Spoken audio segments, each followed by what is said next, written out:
Hello बच्चों। Hello everyone. बेटा start कर रहे हैं हम लोग। फोर्थ लेक्चर है फोटोसिंथेसिस इन हायर प्लांट का, और आज का डिस्कशन रहने वाला है रुबिस्को के बारे में। C4 साइकिल समझेंगे और फैक्टर्स अफेक्टिंग फोटोसिंथेसिस की डिटेल जानेंगे। बहुत इंपॉर्टेंट लेक्चर, बहुत बेसिक पॉइंट है, और इसमें हम लोगों का डिस्कशन एक स्पेशल रहने वाला है जो आपके C3 C4 साइकिल के कंपैरिजन को एक अलग लेवल पर लेकर जाएगा। तो स्टार्ट करते हैं लेक्चर को अपने, और सबसे पहले जानेंगे उस एंजाइम के बारे में जो C3 साइकिल का स्पेशल एंजाइम है, जिसे हम रुबिस्को कहते हैं, जिसके बारे में हम ये जानते हैं कि it is a most abundant protein on earth, और जानते हैं कि ये क्या ऐसा स्पेशल करता है जिसने मजबूर किया प्लांट को, जिसने बाइंड किया प्लांट्स को कि somehow they have to evolve some mechanism. बचने के लिए क्या किया उन्होंने, देखते हैं इसमें। स्टार्ट करेंगे बेटा। सबसे पहले हम जानना चाह रहे हैं अपने उस स्पेशल एंजाइम के बारे में जिसका नाम रुबिस्को है। रुबिस्को कहाँ है, क्या करता है, उसको समझने के लिए जरा ये देखिए। आपने पढ़ा था बेटा कि क्लोरोप्लास्ट है, क्लोरोप्लास्ट की outer inner membrane, these are thylakoids जिसपे लाइट रिएक्शन चल रहा है। ठीक है, ये थाइलाकॉइड्स हैं जिन पे लाइट रिएक्शन चल रहा है। थोड़ा सा इसको प्रॉपर दिखा देते हैं आपको। ठीक है, ये थाइलाकॉइड है, ये लाइट रिएक्शन चल रहा है, और इसी के अंदर अगर आपको याद हो PS2 PS1 यहां था, और ऑक्सीजन हमारे पास यहां अंदर बनती है। ऑक्सीजन हमारे पास इस थाइलाकॉइड के ल्यूमन में बनती है। याद आ रहा है आपको बेटा, ये ऑक्सीजन बनती थी। अब आओ रुबिस्को कहां पर है। हमारे पास यहां C3 साइकिल चल रही है, जिसको आप केल्विन साइकिल कह रहे हैं। This location is stroma. ये क्लोरोप्लास्ट का स्ट्रोमा है ना, ये क्लोरोप्लास्ट है आपके पास, और आप ये चीज पढ़ चुके हैं ऑलरेडी। ये चीज ऑलरेडी पढ़ चुके हैं बेटा आप, कि क्लोरोप्लास्ट में हमारे पास इस थाइलाकॉइड के ल्यूमन में, और कौन से वाले में, ग्रेनल के, किसके, ग्रेनल थाइलाकॉइड के ल्यूमन में हमारे पास क्या बनेगी, ऑक्सीजन। ये बन गई ऑक्सीजन, और वो ऑक्सीजन बाहर आती है, और स्ट्रोमा से वो बाहर चली जाती है, और फिर वो लीफ से बाहर आती है ना, लीफ से है, उससे हमारे पास बाहर आ जाती है। तो अगर आपसे पूछा जाए location of oxygen synthesis, lumen of granal thylakoid, याद रहेगी बात। फिर हमारे पास PS2 PS1 था। हमने स्ट्रोमा में पढ़ा था एक प्रोसेस जिसमें RUBP कंबाइन होता है CO2 से। इसको कंबाइन करने वाले एंजाइम का नाम है हमारे पास रुबिस्को। तो हम इसकी बात करने वाले हैं। तो सबसे पहले आप याद करो रुबिस्को की लोकेशन। सबसे पहले आप याद करो रुबिस्को की लोकेशन। रुबिस्को की लोकेशन है हमारे पास स्ट्रोमा। क्या है हमारे पास, स्ट्रोमा। और एक चीज और याद करोगे बेटा, कि हमारे पास जब ये ऑक्सीजन बाहर आएगी तो रास्ते में उसको रुबिस्को मिलेगा, बिकॉज स्ट्रोमा में रुबिस्को है। ये चीज याद रहेगी। ऑक्सीजन थाइलाकॉइड के अंदर बन रही है, वो स्ट्रोमा में आएगी तो उसको रास्ते में कौन मिलने वाला है, रुबिस्को। कहानी यहां से शुरू हुई है। और एक और इसका बैकग्राउंड ये है, अगर आप ये कोई लीफ कोई बनाते हैं, इस लीफ के अंदर, ये लीफ है बेटा, इस लीफ के अंदर एक सेल ले लेता हूं जिसके अंदर मैं फोटोसिंथेसिस पढ़ रहा हूं बेटा। उस सेल का नाम है, वो जो मैं इसके अंदर सेल बना रहा हूं, एक सिंगल सेल बड़ा सा दिखा रहे हैं, तो फोटोसिंथेटिक सेल का नाम होता है मीजोफिल सेल। क्या नाम है, मीजोफिल सेल। इस मीजोफिल सेल के अंदर मैंने बेटा एक क्लोरोप्लास्ट दिखाना है आपको। ये क्लोरोप्लास्ट दिखा दे, एक ही क्लोरोप्लास्ट दिखा रहा हूं, देख रहे हो कितना बड़ा, ये देख रहे हो इतना बड़ा क्लोरोप्लास्ट दिखा दिया। तो आपने क्या सीखा, लीफ के अंदर मीजोफिल सेल है। ठीक है, और मीजोफिल सेल के अंदर हम बात कर रहे हैं क्लोरोप्लास्ट की। हम यहां पर बात कर रहे हैं, ये स्टोरी है आपके लिए आज की स्टोरी ये कहती है कि देखो भाई क्या एग्जैक्टली हो रहा है। ये थाइलाकॉइड का ल्यूमन है, ये थाइलाकॉइड है जहां पर PS2 PS1 लगे हुए हैं। PS2 और PS1, यहां पर बना है PS2 की मदद से ऑक्सीजन, और यहां आपका वो एंजाइम है जो इसका नाम है रुबिस्को। रुबिस्को कहता है कि भाई मैं क्या करता हूं, RUBP को कंबाइन करता हूं CO2 से। ठीक है, क्लियर। और जो भी ऑक्सीजन बनती है, आप देखिएगा इस बात को बेटा, समझने की कोशिश करिएगा। जो भी ऑक्सीजन बनती है वो ऑक्सीजन पहले क्लोरोप्लास्ट के बाहर आती है, फिर सेल के बाहर आती है, सेल है, इस सेल के बाहर आती है, और फाइनली यहां आ जाती है। क्लियर। लीफ के बाहर। ये सीक्वेंस है, कहानी यहां है। अभी ध्यान से देखना क्या होने वाला। देखो अब ये जो ऑक्सीजन बाहर आ रही है, अगर किसी रीजन से एनवायरमेंट में ऑक्सीजन की कंसंट्रेशन इंक्रीज कर दूं तो इसका ये बाहर आना स्लो हो जाएगा। बड़ी बात समझ आया? बात समझ में आई मैंने क्या बोला? किसी तरीके से अगर मैं ऑक्सीजन का बाहर आना स्लो कर दूं, कैसे कर सकता हूं? बाहर बढ़ा दो, रेट ऑफ डिफ्यूजन स्लो हो जाएगा अगर बाहर एनवायरमेंट में ऑक्सीजन कंसंट्रेशन ज्यादा हो। अगर ऐसा हुआ तो ऑक्सीजन ज्यादा समय तक इस स्ट्रोमा में रुकेगी, इस क्लोरोप्लास्ट के स्ट्रोमा में रुकेगी, यहां रुकेगी। जितनी ज्यादा देर तक ऑक्सीजन रुकी, रुबिस्को एक बेटा बदतमीज टाइप का एंजाइम है जो क्या करेगा, वो आरयूबीपी को CO2 की जगह आरयूबीपी को ऑक्सीजन से कंबाइन कर देगा। पर उसके लिए ऑक्सीजन आसपास होनी चाहिए। ऑक्सीजन आसपास होने का क्या मीनिंग है कि ये ऑक्सीजन बाहर ना जाए, रुकने लगे। रुकेगी कैसे? एनवायरनमेंट में ऑक्सीजन बढ़ा दो। कैसे बढ़ा सकते हो? ट्रीज की कैनोपी, बहुत सारे ट्रीज हैं, उनके नीचे ऑक्सीजन की कंसंट्रेशन ज्यादा होती है, तो वहां जो प्लांट्स होते हैं उनके पास ऑप्शन कई बार ऐसा बन जाता है कि चलो यार ये तो बढ़ गई ऑक्सीजन। दूसरा, हाई टेम्परेचर पे कई बार ऐसा हो जाता है, हाई लाइट इंटेंसिटी पे ऐसा हो सकता है कि ये जो रुबिस्को है ये ऑक्सीजन के साथ आरयूबीपी को कंबाइन कर देगा। क्लियर? ये चीज समझ आ रही है? ठीक है, तो हम ये समझ पा रहे हैं कि रुबिस्को एक ऐसा एंजाइम है जो अपना बिहेवियर बदल सकता है। वो कहता है कि भाई रुबिस्को जो है वो इस तरीके का एंजाइम है। जैसे मैंने बात की अभी आपको, मैंने कहा ठीक है ये स्ट्रोमा में C3 साइकिल करता है। C3 साइकिल में वो क्या करता है? वो नॉर्मली आरयूबीपी को कंबाइन करता है किसके साथ? CO2 के साथ, और बनाता है PGA। उस PGA से हम ट्रायोज फॉस्फेट बनाते हैं, और वो हमने पढ़ा था आरयूबीपी वापसी नीचे शुगर बनाते हैं। लेकिन इसके साथ ये काम कौन कर रहा है बेटा? ये कर रहा है मेरा ये एंजाइम जिसका नाम रुबिस्को है। This is Rubisco. रुबिस्को मैंने कहा थोड़ा सा मतलब ऐसा एंजाइम है जिसको किसी पे मतलब जो जिस पर भरोसा नहीं किया जा सकता, क्योंकि उसका नाम ही ऐसा है। नाम है ऐसा उसका बेटा, राइब्यूलोज 1,5 बिसफॉस्फेट। ये तो सबस्ट्रेट का नाम है, इस वाली चीज का नाम है। अब ये क्या कर रहा है? C से है कार्बोक्सिलेज, और O से उसके नाम में छुपा है उसका गड़बड़ जो वो करता है ऑक्सीजनेज। मतलब रुबिस्को के साथ ये है कि वो आरयूबीपी से नॉर्मली बाइंड करता है किसको? CO2 को, तो PGA बनाता है। लेकिन कितने मॉलिक्यूल? 2। लेकिन उसकी गड़बड़ ये है कि आरयूबीपी से ऑक्सीजन भी कंबाइन कर सकता है, और अगर वो ऐसा करेगा तो कुछ और कंपाउंड बनाएगा। इसे रुबिस्को का हम कहेंगे कौन सी एक्टिविटी? Oxygenase activity. और ये वही एक्टिविटी है जिससे प्लांट को नुकसान पहुंचता है, और हम कहते हैं प्लांट में फोटो रेस्पिरेशन हुआ। तो हमने ये सीखा रुबिस्को का फेवरेट काम है कार्बोक्सिलेज। अब मैं आपसे पूछूं फेवरेट कैसे? कर तो ये दोनों सकता है, तो आप कैसे कह रहे हो भाई फेवरेट ये है? ये ऐसे है बेटा, ध्यान से सुनना। किसी भी एंजाइम पर कोई सबस्ट्रेट आता है, वो कैसे आता है? डिफ्यूजन से। अगर आप देखें एनवायरमेंट में ऑक्सीजन की कंसंट्रेशन ज्यादा है एज कंपेयर टू CO2। अगर रुबिस्को को छोड़ दें भाई, तुम किसी से भी बाइंड करो, तो वो किससे बाइंड कर देगा? जिसकी कंसंट्रेशन एनवायरमेंट में ज्यादा है। लेकिन रुबिस्को का प्रेफरेंस किसके लिए है? CO2 के लिए। लाइन चेक करना एनसीईआरटी में। रुबिस्को को मजा आता है, वो इंजॉय करता है किसके साथ बाइंड करना?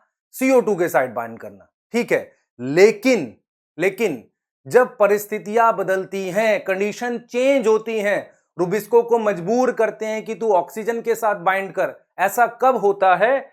जब उसके आसपास ऑक्सीजन की कंसंट्रेशन बढ़ जाती है। ऐसा कब होगा? जब एनवायरमेंट में ऑक्सीजन काफी और इंक्रीज हो जाएगा।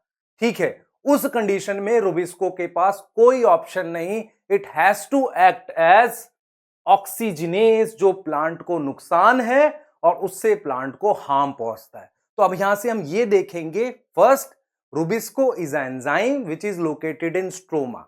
Second, rubisco have two activity, one is carboxylase, जो उसकी नॉर्मल एक्टिविटी है किसके लिए, C3 साइकिल के लिए।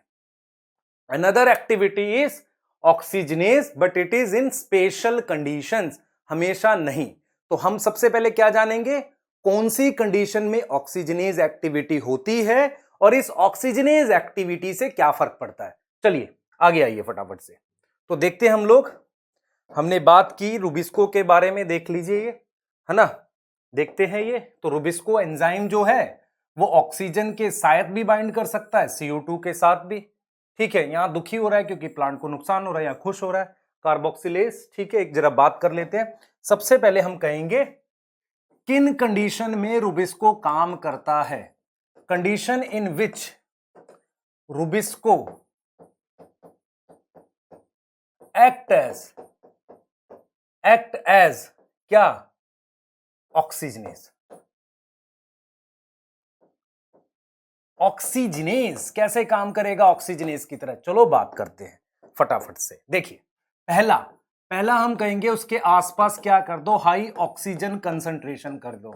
दूसरा, उसके आसपास अब लो ऑक्सीजन कंसंट्रेशन कर दो। तीसरी कंडीशन ये होती है बेटा, कहीं ना कहीं सॉल्युबिलिटी ऑफ गैस इंपैक्ट होती है, दैट इज हाई टेम्परेचर, जैसा इक्वेटर पर होता है। और हम वहां पर एक और चीज होती है, हाई लाइट इंटेंसिटी। ये चार कंडीशन है जिसमें रुबिस्को कैसे काम करता है, rubisco act as oxygenase. Clear, oxygenase. ये जो हाई O2 कंसंट्रेशन है ये कैनोपी में होगी। कैनोपी क्या होता है, ट्री जहां कवर करे पूरा उसे कैनोपी कह रहे हैं, ट्री की कैनोपी। कैनोपी तो कवर होता है, ट्री की कैनोपी। ठीक है, अब इससे होगा क्या, ये तो वो है कि किन कंडीशन में होगा, उससे होगा when rubisco act as oxygenase. उससे होगा क्या, व्हेन रुबिस्को, प्लांट को नुकसान हो रहा है, when rubisco act as oxygenase, उससे प्लांट को लॉस हो रहा है। प्लांट को क्या हो रहा है बेटा, लॉस हो रहा है। लॉस का नाम है फोटो रेस्पिरेशन।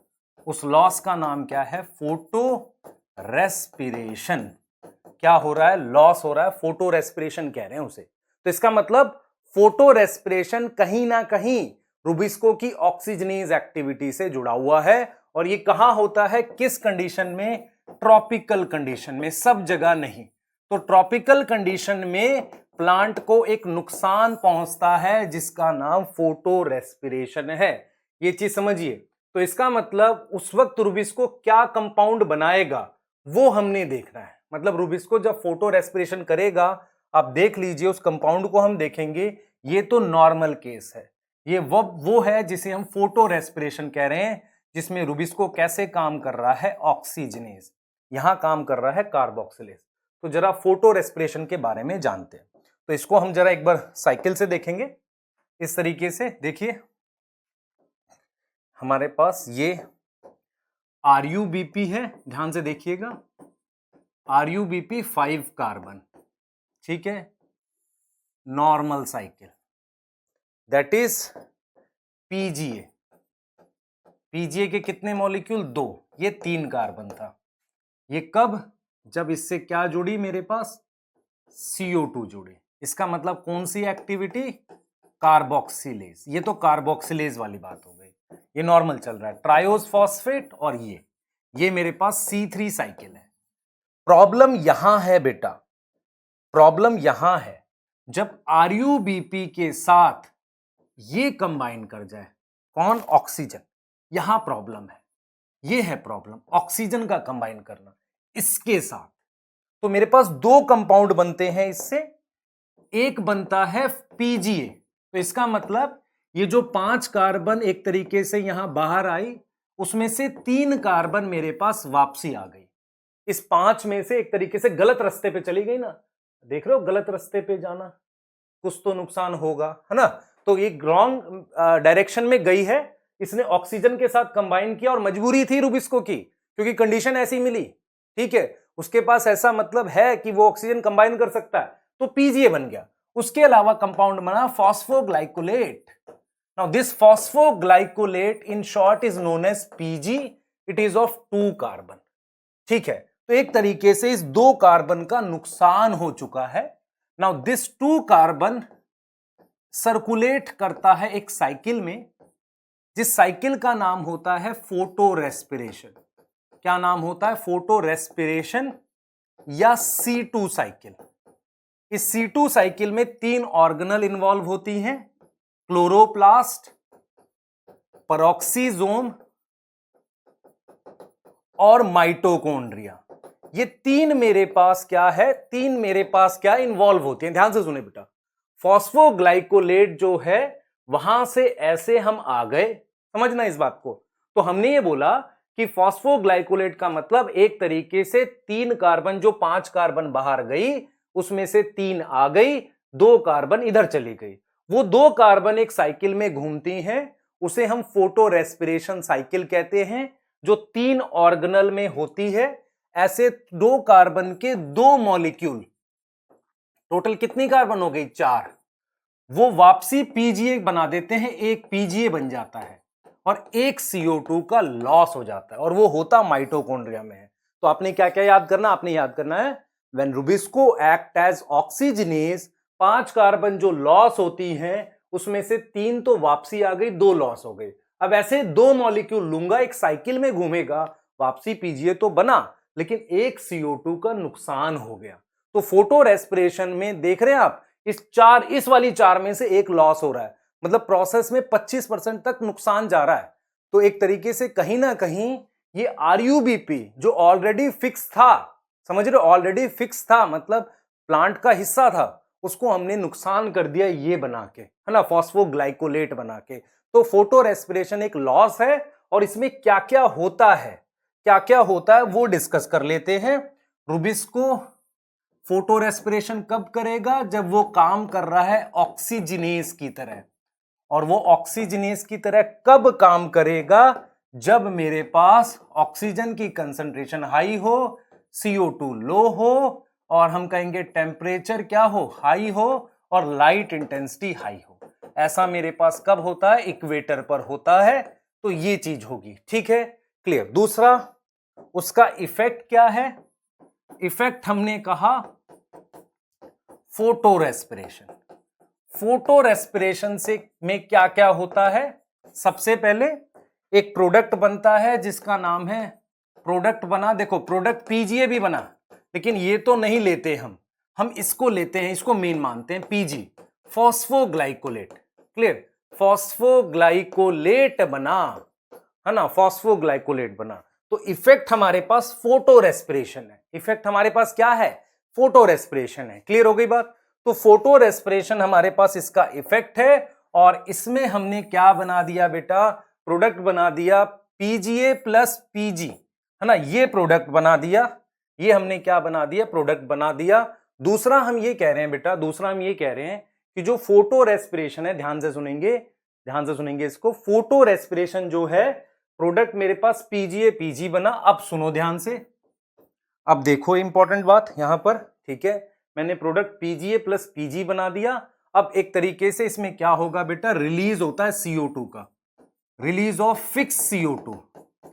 इसमें कोई ATP नहीं बनती, नो ATP फॉर्म, बल्कि ATP यूटिलाइज होती है, खर्च होती है, ठीक है। तो एक तरीके से photo respiration is a loss. Plant को क्या है? रेस्पिरेशन, फोटो रेस्पिरेशन लॉस है, इज अ लॉस, पर इज अ लॉस, नुकसान है।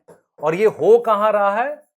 Occur at tropics. ट्रॉपिक्स का मतलब होता है इक्वेटर के पास, और किस में हो रहा है? C3 प्लांट में। और क्यों हो रहा है? मेन रीजन दिमाग में बिठाओ, main reason, rubisco acting as oxygenase. अगर ये कहानी समझ आ गई है, अगली स्टोरी का बैकग्राउंड बन गया। अगर ये समझ आता है आपको कि रुबिस्को ऑक्सीजनेस की तरह काम कर गया, तो इसका मतलब क्या हो गया भाई? अगली स्टोरी का बैकग्राउंड बन गया। क्या करें कि रुबिस्को ऑक्सीजनेस की तरह काम ना करें? इसमें 2 बातें हैं। पहली, रुबिस्को सब जगह बदतमीजी नहीं कर रहा, मतलब रुबिस्को सब जगह ऑक्सीजनेस की तरह काम नहीं कर रहा। पहली बात समझ में आ गई, ठीक है। इसका मतलब मुझे जो भी करना है उस जगह करना है जहां पर वो एज अ ऑक्सीजनेस काम कर रहा है। इसका मतलब मुझे इक्वेटर के पास कुछ करना है प्लांट में। दूसरा, मुझे कुछ ऐसा करना है कि रुबिस्को ऑक्सीजनेस की तरह काम ना करे। मैं क्या रुबिस्को को मना करूं? नहीं कर सकते हैं, मुश्किल है, रुबिस्को सुनेगा नहीं, तो क्या करो? उसके पास ऑक्सीजन मत जाने दो। समझ आया मैंने क्या बोला? उसको दो ही मत ऑक्सीजन, उसको CO2 दो, कहो कि नहीं दे रहे तेरे को ऑक्सीजन, अब कैसे करेगा? क्लियर? हम पढ़ने वाले हैं इस बैकग्राउंड के साथ C4 प्लांट। स्टार्ट करते हैं, ध्यान से सुनिएगा बेटा। हम इस बैकग्राउंड में की जो बात कर रहे हैं, फोटो रेस्पिरेशन नुकसान है और उस नुकसान की मेन वजह, loss, reason, rubisco act as oxygenase. पर ये सिर्फ ट्रॉपिक्स में हो रहा है, तो हम कुछ ऐसा करेंगे तो इसके रिस्पॉन्स में हमारे पास आए C4 प्लांट्स, जिनमें हम क्या करते थे, जिनमें हम रुबिस्को को नहीं काम करने देते थे। कैसा? Rubisco is prevented to act as oxygenase. अगर जिसने लाइट रिएक्शन नहीं देख रखा है, देख लेना, यूज करूंगा यहां पर उसे भी, ठीक है? क्लियर? तो रुबिस्को को काम करने नहीं देना, ऑक्सीजनेस। और ये C4 प्लांट कहां इवॉल्व होने चाहिए? इवॉल्व्ड इन ट्रॉपिक्स। और किससे इवॉल्व होने चाहिए? C3 से। इसका मतलब कुछ C3 प्लांट ने अपने आप को बदला ताकि रुबिस्को को हम नहीं बंद करने देंगे। कैसे काम? As a oxygenase. क्या किया? बैकग्राउंड रेडी है और आप समझ सकते हो, ये देख लो बेटा, हमारे पास ये नॉर्मल था एक्टिविटी, ठीक है? क्लियर? आप देख रहे हो कि इमेजिन व्हाट वुड, ये लाइन देखो क्या पूछ रहा है, इमेजिन व्हाट वुड हैपन अगर वो कॉम्पिटिटिव बाइंडिंग करता। तो भाई ऑक्सीजन ज्यादा है एनवायरमेंट में, प्रेफरेंस है। क्या है? प्रेफरेंस है। किसके लिए प्रेफरेंस है? हमारे पास CO2 के लिए प्रेफरेंस है इसकी, ठीक है? क्लियर? ये सब दे रखा है बेटा हमारे पास, RUBP, ठीक है? C2 कार्बन पाथवे है ना, फोटो रेस्पिरेशन कह रहे हैं जिसे, ठीक है? इसमें देख रहे हो ना शुगर बनता है ना ATP बनता है, बल्कि खर्च होता है। मतलब देख रहे हो, यूटिलाइजेशन ऑफ ATP और CO2 रिलीज होता है, यही चीज हम बात कर रहे हैं। क्लियर है? ठीक है? अब हम आगे जा रहे हैं बेटा, आगे जा रहे हैं, हम बात कर रहे हैं इसकी, हम बात कर रहे हैं बेटा इसकी C4 साइकिल की। C4 साइकिल एक एक्सप्लेनेशन है इस बात का कि रुबिस्को को काम नहीं करने देना एज अ क्या? ऑक्सीजनेस। आ जाओ, मेन परेशानी कहां से थी? C4 साइकिल के बैकग्राउंड को समझने के लिए मेन प्रॉब्लम सब जो हम क्या कह रहे थे, ये प्रॉब्लम है ना। अगर आपके पास ये लीफ थी, या हम उसी डायग्राम को एक बार देख लेते हैं जो हमारे पास स्टार्टिंग में हमने डिस्कस किया था जस्ट, है ना? हम इसकी बात कर लेते हैं, ये डायग्राम है ना। देखो, ऑक्सीजन बन रही है इसके अंदर यहां, और ये रुबिस्को को मिल रही है। अगर कुछ ऐसा करें कि रुबिस्को के पास ऑक्सीजन आए ही नहीं, तो इसके लिए हम क्या करते हैं? ये तो हो रहा है मीजोफिल सेल में C3 साइकिल। हम कुछ ऐसा करें कि रुबिस्को के पास ऑक्सीजन ना आए, तो हम क्या करेंगे? पूरे प्रोसेस को दो सेल में करेंगे, दो अलग अलग सेल में करेंगे, जिसे हम C4 साइकिल कहते हैं। तो C4 साइकिल एग्जैक्टली है क्या? ध्यान से सुनेंगे बेटा। C4 साइकिल क्या है वो समझेंगे। C4 साइकिल क्या है? CO2 फिक्सेशन है, फिक्सेशन है कैसे? टू प्रिवेंट, CO2 भी फिक्स करना है, to prevent rubisco as oxygenase. Oxygenase की तरह काम नहीं करने देना, ये C4 साइकिल में करेंगे। इसमें क्या करेंगे बेटा? इसमें दो सेल ले लेते हैं, एक सेल की जगह दो सेल ले लेते हैं, जिसमें ये काम करते हैं। एक होता है मीजोफिल सेल, अभी देख लेते हैं, और दूसरा होता है मेरे पास बंडल शीथ सेल। कहानी ये थी कि रुबिस्को जो था उसको काम नहीं करने देना एज अ ऑक्सीजनेस।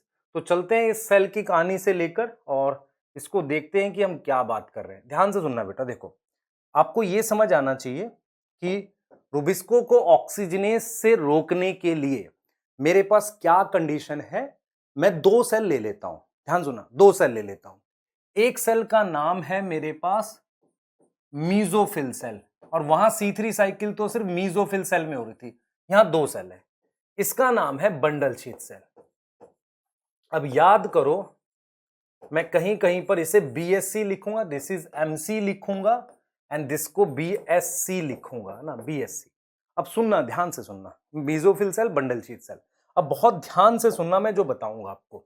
मैं ये कह रहा हूं बेटा कि क्या करना है, रुबिस्को को ऑक्सीजनेस की तरह काम नहीं करने देना।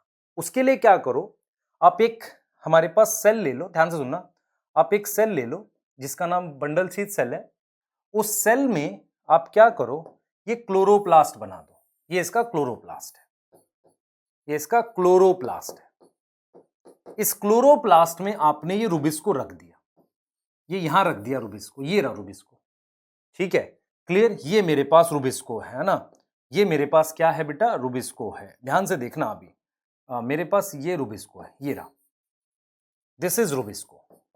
मुझे इसके पास क्या नहीं आने देनी, ऑक्सीजन नहीं आने देनी। तो मैं क्या करता हूं, सुनना, मैं इस सेल में बाहर से CO2 लाता हूं, उस CO2 को किसी कंपाउंड के साथ लिंक कर देता हूं। मान लो ये 3 कार्बन का कोई कंपाउंड है, इसके साथ जोड़ दिया। टोटल कंपाउंड मेरे पास कितने कार्बन का हो गया, ये तो 3 का था, और इसके साथ क्या जुड़ गया, CO2, तो ये हो गया मेरे पास टोटल 4 कार्बन का। ठीक है, तो मैंने क्या किया, इस मीजोफिल सेल में बाहर से CO2 लाया, और वो CO2 किसको दे दी, इस 3 कार्बन के कंपाउंड को, तो 4 कार्बन का फर्स्ट मेरे पास प्रोडक्ट बन गया। अब मैं इसको इस सेल में ले आया ऐसे, तो मैं इस कंपाउंड को CO2 को, ध्यान से समझे बेटा, इसको मैं इस सेल में ले आया ऐसे, ठीक है। इसके साथ मेरे पास CO2 जुड़ी हुई थी, मैंने वो CO2 निकाली और वो इसको दे दी, रुबिस्को को, समझ रहे हो, रुबिस्को को दे दी, और ये वापसी ऐसे आ गया, इसको वापसी ले गए और यहां पर ऐसा कुछ कर रहे हैं। अच्छा, अब मैं CO2 मतलब मैंने क्या किया, एक सेल में CO2 को फिक्स किया, ठीक है, और इस सेल में ले आया। इस सेल में मैंने क्या किया हुआ है, ध्यान से सुनो, इस सेल में मैंने क्या किया हुआ है, इसकी वॉल को इम्परवियस बनाया हुआ है।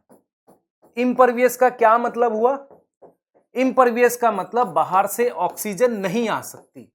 अगर बाहर से ऑक्सीजन नहीं आ सकती तो बाहर से CO2 भी तो नहीं आ सकती।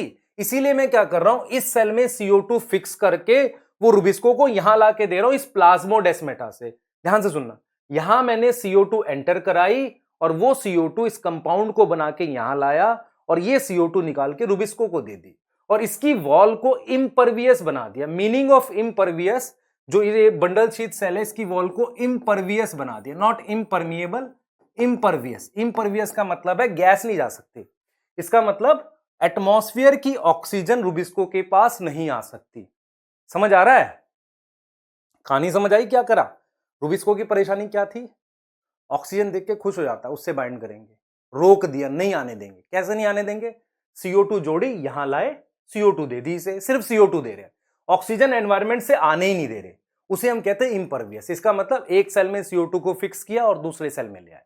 दूसरा अरेंजमेंट क्या किया हमने, यहां पर जो क्लोरोप्लास्ट है, ये क्लोरोप्लास्ट के अंदर ही हो रहा रिएक्शन, यहां जो क्लोरोप्लास्ट, इसी के अंदर हो रहा है ये रिएक्शन, यहां जो क्लोरोप्लास्ट है इसके अंदर हम लाइट रिएक्शन कर रहे हैं। लाइट रिएक्शन का मतलब यहां पर ऑक्सीजन और NADPH यहां बना रहे हैं। इससे क्या होगा, मतलब देखो, इस सेल के क्लोरोप्लास्ट में लाइट रिएक्शन करेंगे, इसमें डार्क रिएक्शन करेंगे। इसमें लाइट रिएक्शन करने से क्या होगा, जो भी ऑक्सीजन बनेगी उस ऑक्सीजन को बाहर ले गए, समझ रहे हो, वो रुबिस्को के पास आने ही नहीं दी। जबकि अगर आप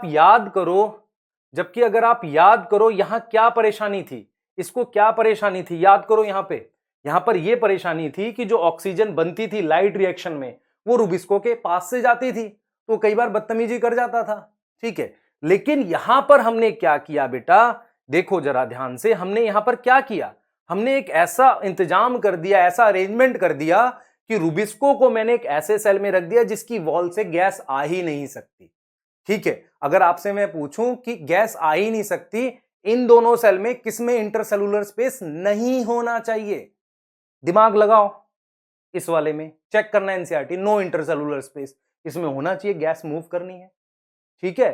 that is called logic. Actual में लॉजिक ऐसे नहीं बनता बेटा, टॉपिक के लॉजिक बनते हैं जब उनको रिलेट करते हैं, क्योंकि सब याद नहीं होगा, सब समझ के याद होगा। आगे देखो, ठीक है, मैंने कहा लाइट रिएक्शन यहां कराएंगे, ऑक्सीजन यहां से बाहर चली जाएगी, ठीक हो गई बात, ऑक्सीजन यहां से चली जाएगी, रुबिस्को को कभी भी क्या नहीं मिलेगी, ऑक्सीजन मिलेगी नहीं। अगर रुबिस्को को ऑक्सीजन नहीं मिली तो रुबिस्को कैसे काम नहीं करेगा, एज अ ऑक्सीजनेज काम नहीं करेगा। तो हमने क्या किया, C4 साइकिल क्यों बोलते हैं, क्योंकि पहला प्रोडक्ट 4 कार्बन का है, दिस वन, इसलिए इसको C4 साइकिल कहते हैं, ठीक है, समझ आ रहा है। C4 साइकिल क्यों कहते हैं? क्योंकि पहला प्रोडक्ट 4 कार्बन का।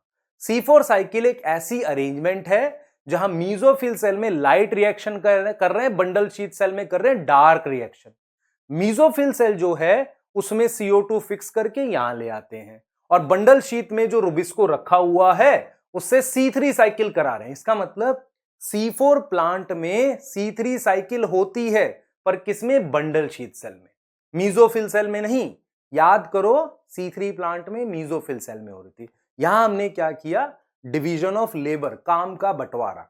C3 में लाइट रिएक्शन एक सेल में इसमें और डार्क रिएक्शन इसमें करा रहे हैं। और रुबिस्को के पास ऑक्सीजन कैसे नहीं आने दे रहे? पहला, हम क्या कर रहे हैं? इसकी वॉल इंपरवियस बना रहे हैं। दूसरा, हम यहां पर ऑक्सीजन नहीं बना रहे हैं। तो बंडल शीथ सेल में अगर मैं आपसे पूछूं ऑक्सीजन नहीं बनेगी, तो मैं आपसे पूछूं कि PS1 PS2 में से बंडल शीथ में क्या नहीं होगा, तो आप कहोगे यार ये क्या हो गया?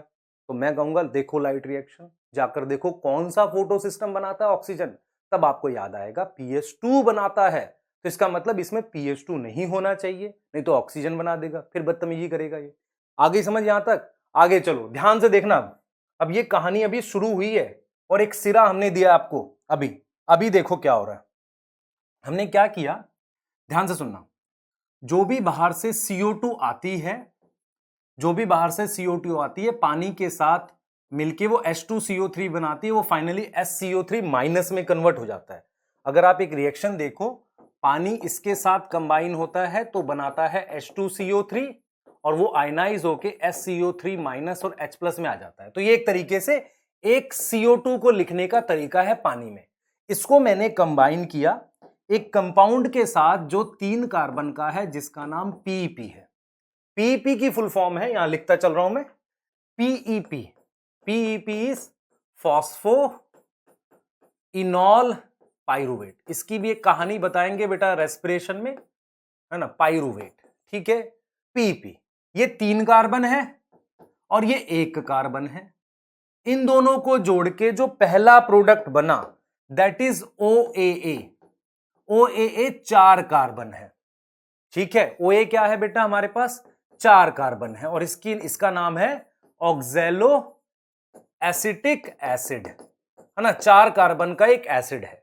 ठीक है, तो जिनके दिमाग में आई हो बात लास्ट क्लास की, ये शुगर नहीं हो सकता, तो इसका मतलब OA शुगर नहीं। अगर आपसे पूछे कि OA शुगर है तो आप कहोगे नहीं।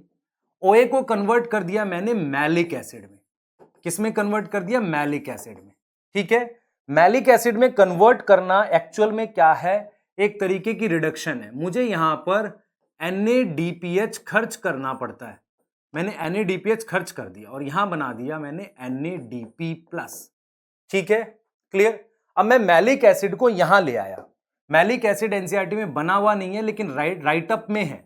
मैलिक एसिड को यहां ले आया। इस मैलिक एसिड को मैंने वापसी कन्वर्ट किया OA में। अब ये क्या कर रहे हैं, एक बार उसमें एक बार इसमें, पर दोनों 4 कार्बन के, दोनों क्या है? 4 कार्बन के। ठीक है, क्लियर? मैलिक एसिड को इसमें कन्वर्ट किया। OA में से मैंने CO2 निकाल दी और CO2 निकाल के किसको दोगे? दिमाग लगाओ, CO2 किसको पसंद है? अरे बताओ, सोचो। CO2 पसंद है रुबिस्को को, ये दे दी रुबिस्को को, यहां C3 साइकिल चल रही है और ये कन्वर्ट हो गया एक 3 कार्बन के एसिड में, दैट इज पाइरुवेट। ये पाइरुवेट में कन्वर्ट हो गया बेटा। किस में कन्वर्ट हो गया? पाइरुवेट। ये 3 कार्बन का एसिड है, तो 3 कार्बन के एसिड को हम यहां ले गए वापसी।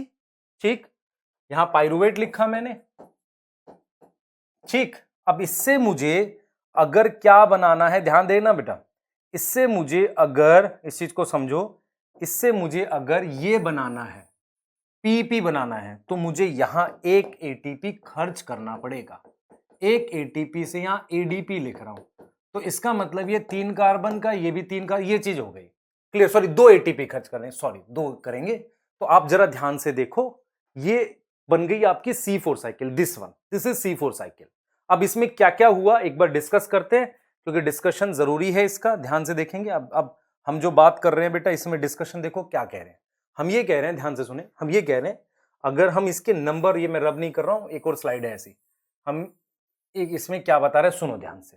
अगर हम बात करते हैं नंबर ऑफ एटीपी की, ध्यान से सुनना बेटा, अगर हम बात करते हैं नंबर ऑफ एटीपी की, इस चीज को समझो, ठीक है, इस चीज को समझो, अगर हम नंबर ऑफ एटीपी की बात करते हैं यहां पर, तो मैं क्या बात करूंगा, देखना ध्यान से एक बार, देखो मैं क्या कह रहा हूं, देखो 2 एटीपी यहां लगे और C3 साइकिल में 3 एटीपी लगते हैं, मतलब इस एक CO2 को फिक्स करने में 3 एटीपी तो C3 साइकिल में और 2 ये, तो हम ये लिखते हैं एक CO2 फिक्स करने में C4 साइकिल में कितना खर्चा आ गया, 5 एटीपी का, और NADPH उतने ही लगेंगे, 2 NADPH, क्योंकि वो यहां खर्च हो रहे हैं। तो टोटल मेरे पास आप देख रहे हो एक CO2 को फिक्स करने में इतना खर्चा आता है, 6 CO2 में 30 एटीपी। तो हम ये कहते हैं why all C3 plant not evolve into C4। अगर मैं आपसे पूछूं, कह रहे हैं C4 अच्छा है क्योंकि रुबिस्को क्या है, काम नहीं करता एज अ ऑक्सीजनेस, सारे C3 C4 क्यों नहीं बन गए? इस सवाल का आंसर पहला तो ये है, ये सिर्फ ट्रॉपिकल कंडीशन में होती है ऐसी बात कि रुबिस्को गड़बड़ करता है। दूसरा आंसर ये है कि C4 महंगा है। एक CO2 फिक्स करने में कितनी एटीपी लग रही है बेटा? एक CO2 फिक्स करने में लग रही है मेरे पास, सोचो, एक CO2 फिक्स करने में लग रही है मेरे पास लगभग एटीपी कितनी, एक CO2 फिक्स करने में 5 एटीपी लग रही है, तो महंगा है। ठीक है, पहली बात तो ये समझ आ गई। दूसरी समझो, अब हमारे पास क्या है बेटा, इसमें एक चीज और समझनी है आपने। अगर आपको ये साइकिल समझ आ गई है तो इसके क्या क्या स्टेप्स है, स्टेप सुनना ध्यान से, मैं स्टेप्स के नाम लिखूंगा, आप पहले समझो। सबसे पहला स्टेप हमारे पास क्या है, कार्बोक्सिलेशन, ये मैंने किया, मतलब पहले स्टेप में मैंने ये इसके साथ CO2 जोड़ दी। तो अगर मैं कहूं C4 साइकिल का पहला स्टेप क्या है, मैं कहूंगा कार्बोक्सिलेशन। कार्बोक्सिलेशन का मतलब हुआ एक तरीके से मैंने CO2 जोड़ी। दूसरा स्टेप हम इसको मानते हैं, दूसरा स्टेप जो है बेटा मैं इसको मानता हूं, इसको, ये जो मैं लिख रहा हूं यहां पर, इसको मैं सेकंड स्टेप मानता हूं कि मैं ट्रांसपोर्ट कर रहा हूं। तो सेकंड स्टेप है ट्रांसपोर्ट। किसका ट्रांसपोर्ट कर रहे हो? Transport of C4 acid. कौन से सेल से? Mesophyll cell to bundle sheath cell, ये कर रहे हो। तीसरा स्टेप क्या है, आपने CO2 निकाल दी, इसको दे दी। Third step is decarboxylation. समझ रहे हैं? थर्ड स्टेप, ये एनसीईआरटी ने स्टेप लिखे हैं बेटा। Third step is decarboxylation. Fourth देखो, फोर्थ वापसी ले आए आप इसको, देखो ये this is third step. First is this combination carboxylation, second is transport, third is decarboxylation, देखो ये निकाल दिए यहां पे। Fourth is transport, again this is transport, ठीक है। Fifth is regeneration. तो फोर्थ है ट्रांसपोर्ट, लेकिन पहले ट्रांसपोर्ट से ये ट्रांसपोर्ट कैसे अलग है? यहां पर C4 एसिड ला रहे थे, यहां पर क्या ला रहे हैं, C3 एसिड को कहां ले गए, bundle sheath cell to mesophyll cell. And last step that is ई स्टेप क्या है इसमें, रीजनरेशन, ये दैट इज ई, रीजनरेशन। तो 5 स्टेप है बेटा C4 साइकिल में, 5 स्टेप है, ठीक है। पहला स्टेप ट्रांसपोर्ट, सॉरी कार्बोक्सिलेशन, दूसरा ट्रांसपोर्ट, 4 कार्बन का एसिड यहां लाया, तीसरा डी कार्बोक्सिलेशन, फोर्थ फिर से ट्रांसपोर्ट, और फिफ्थ हमारे पास रीजनरेशन। एक CO2 फिक्स करने में कितने एटीपी लगेंगे, 5, और एक ग्लूकोज बनाने में 30 एटीपी और 12 NADPH। क्लियर, सिंपल, 6 से मल्टीप्लाई कर देना इसे। तो ये महंगा है ना, कॉस्टली है। अब मेरी बात सुनना ध्यान से, अब एक इंपॉर्टेंट चीज आपको समझनी है यहां पर, जो आपको बहुत ज्यादा इंपॉर्टेंट है, वो ये है कि मैं यहां पर, सुनना ध्यान से सुनना, एक डिस्कशन बता रहा हूं। मैं यहां कर रहा हूं लाइट रिएक्शन, यहां लाइट रिएक्शन कर रहा हूं, और यहां कर रहा हूं डार्क रिएक्शन, क्योंकि C3 साइकिल जो है वो यहां हो रही है। डार्क रिएक्शन जिसे हम कह रहे हैं C3 साइकिल, वो यहां हो रही है। मतलब अगर मैं पूछूं आपसे, C4 साइकिल में भी शुगर कहां बनती है, यहीं बनती है। ये तो एसिड है, ठीक है। First product is of 4 carbon, देखो this is primary acceptor, 3 carbon. C3 cycle में प्राइमरी एक्सेप्टर था 5 कार्बन, यहां पहला प्रोडक्ट 4 कार्बन का, वहां था 3 कार्बन का। दूसरी बात, यहां लाइट रिएक्शन यहां हो रहा है, डार्क रिएक्शन इस सेल में हो रहा है। अब अगली कहानी सुनना, इंपॉर्टेंट है, बहुत ध्यान से सुनना, और इसको मतलब मुझे बताना कि आपको ये चीज एग्जैक्टली समझ आई कि नहीं, क्योंकि इसमें कुछ क्वेश्चंस पूछूंगा वो आपके काम के होंगे। ध्यान से सुनना बेटा, देखो मैं ये कह रहा हूं कि यहां लाइट रिएक्शन हो रहा है, दिक्कत, और यहां पर मेरे पास ऑक्सीजन बन रही है, NADPH बन रहा है, और ATP बन रहा है, जो मेन प्रोडक्ट है, ठीक है। क्लियर, अब मेरी बात सुनना, मुझे यहां पर C3 साइकिल करानी है। C3 साइकिल कराने के लिए, सुनना ध्यान से, C3 साइकिल कराने के लिए मुझे NADPH चाहिए। क्या चाहिए? NADPH, पर वो बन यहां रहा है। अगर मैं NADPH यहां बनाऊं तो साथ में ऑक्सीजन बनेगा और रुबिस्को फिर से गड़बड़ शुरू कर देगा। मतलब इवन इन, हम क्यों कह रहे हैं कि लाइट और डार्क रिएक्शन मीसोफिल सेल में आसपास क्यों कराते थे? क्योंकि लाइट रिएक्शन के प्रोडक्ट डार्क रिएक्शन में यूज होते थे, ऐसा हमें पता है, ठीक है। लेकिन यहां पर अलग अलग सेल में करा रहे हैं और गड़बड़ यह है कि अगर NADPH यहां बन रहा है तो इसको यहां कैसे लाएं? क्योंकि यहां बना नहीं सकता। यहां क्यों नहीं बना सकता? पहला क्वेश्चन, यहां क्यों नहीं बना सकते? Reason, rubisco start acting as oxygenase, क्योंकि यहां अगर NADPH बनेगा तो पानी तो तोड़ना पड़ेगा, क्योंकि NADPH भले ही PS1 बनाता है पर इलेक्ट्रॉन तो पानी से आते हैं। अगर ये बात समझ नहीं आ रही है, लाइट रिएक्शन देखो, क्योंकि चैप्टर जुड़ा हुआ है, टुकड़ों में पढ़ोगे नहीं समझ आएगा, फिर से लाइट रिएक्शन देखो, फिर आके देखो, समझ आएगा, मेरी गारंटी है। ध्यान से देखो बच्चे, ये डार्क रिएक्शन तो हमने ये बोला कि इस वाले सेल में हमारे पास NADPH नहीं बन सकता, यहां से यहां कैसे लाएं? ये रहा रिएक्शन, ध्यान से देखो, ये रिएक्शन है। NADPH से आपने NADP बनाया, मतलब जो यहां NADPH था, वो जो NADPH क्लोरोप्लास्ट का है उसको खर्च कर दिया यहां पर। और देखो यहां पर मैलिक एसिड से जब आप OA बनाओगे ना तो वापसी आपके पास NADPH बन जाएगा। किससे? NADP से। मतलब मैंने ये बोला कि आपने OA से, ध्यान से सुने, OA से मैलिक एसिड बनाए, यहां NADPH खर्च कर दिया जो इस क्लोरोप्लास्ट का था। फिर जब आपने मैलिक एसिड से OA बनाया तो NADPH वापसी क्या हो गया? बन गया। इनडायरेक्टली आपने क्या किया? NADPH को मूव कर लिया। कुछ NADPH यहां होता है पहले से, कुछ यहां होता है, पहले से होता है, पर हमें क्या करना होता है? उसको कन्वर्ट करना होता है। मतलब ये कह रहे हैं कि जैसे NADPH ने अपने इलेक्ट्रॉन्स OA को दे दिए, OA कन्वर्ट हो गया मैलिक एसिड में। मैलिक एसिड जब यहां आया, इसने वो इलेक्ट्रॉन इस वाले NADP प्लस को देके NADPH बना दिया। तो इनडायरेक्टली NADPH की मूवमेंट हो गई है। पानी कहां तोड़ा है मैंने? क्योंकि पानी मैंने यहां तोड़ा है। यहां पानी तोड़ा है क्योंकि यहां पानी के टूटने से NADPH बना है। यहां NADPH किसकी मदद से बना है? मैलिक एसिड से। मैलिक एसिड ने कैसे बना दिया? क्योंकि वो ऊपर वाले NADPH से इलेक्ट्रॉन लेकर आया था। अब ये इलेक्ट्रॉन की बात कैसे समझोगे? देखो, OA से मैलिक एसिड रिडक्शन है, ठीक है, तो मैलिक एसिड से OA क्या होगी? ऑक्सीडेशन। तो NADP से NADPH क्या होगी? रिडक्शन। 2-3 बार देखना, आपको समझ आ जाएगी। मैं कह रहा हूं OA से मैलिक एसिड रिडक्शन है, ठीक है, तो NADPH से NADP क्या होगी? ऑक्सीडेशन। तो OA में इलेक्ट्रॉन मिला, मैलिक एसिड बना। मैलिक एसिड ने इलेक्ट्रॉन किसको दे दिए? NADP को, और क्या बना दिया? NADPH। फिर मेरे पास क्या बना बेटा? OA वापसी बना। देख रहे हो ये कराई क्यों? OA से मैलिक एसिड बनाए, फिर मैलिक एसिड से OA। इसका मेन रीजन है इनडायरेक्टली NADPH को यहां लाना। अगर आपको ये बात समझ आ गई है तो आपको ये समझ भी आएगा, अगर मैं ये वाली बात अब बोलता हूं आपसे कि अगर आपके पास ये दो सेल हैं तो आपको अब समझ आ जाएगी इसके क्लोरोप्लास्ट में और इसके क्लोरोप्लास्ट में क्या फर्क होगा।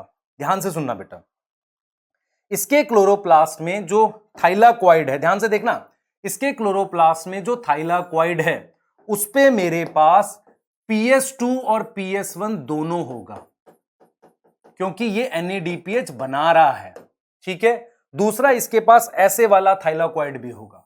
तो ऐसे थाइलाकॉइड को क्यों, किसको कह रहे हैं? ग्रैनल। और इस वाले को क्या बोल रहे हैं? Stromal lamellae. जिसपे हमारे पास क्या है बेटा? जिसपे हमारे पास सिर्फ PS1 होता है, PS1 होता है, ठीक है। इसके क्लोरोप्लास्ट में ग्रैना नहीं हो सकता। ग्रैना होता तो क्या होता? PS2 होता। तो इसमें सिर्फ PS1 होगा, क्योंकि PS2 लगाते ही ये क्या करने लगेगा? ऑक्सीजनेस की तरह काम करेगा। तो यहां सिर्फ PS1 होगा, तो इसमें PS1 होगा। इसे ही हम कहते हैं, तो इसके थाइलाकॉइड को कहेंगे ग्रैनल, इसके क्लोरोप्लास्ट को कहेंगे ग्रैनल क्लोरोप्लास्ट, क्योंकि इसमें ग्रैना है। ये आपको मिल जाएगा बेटा प्रीवियस ईयर में। और इसके क्लोरोप्लास्ट को कहेंगे ए ग्रैनल, क्योंकि ग्रैना नहीं हो सकता। ग्रैना होगा तो प्रॉब्लम होगी, क्योंकि वो क्या बना देगा? ऑक्सीजन। तो ये समझो, तो इसमें PS2 PS1 दोनों होगा, इसमें सिर्फ PS1 होगा।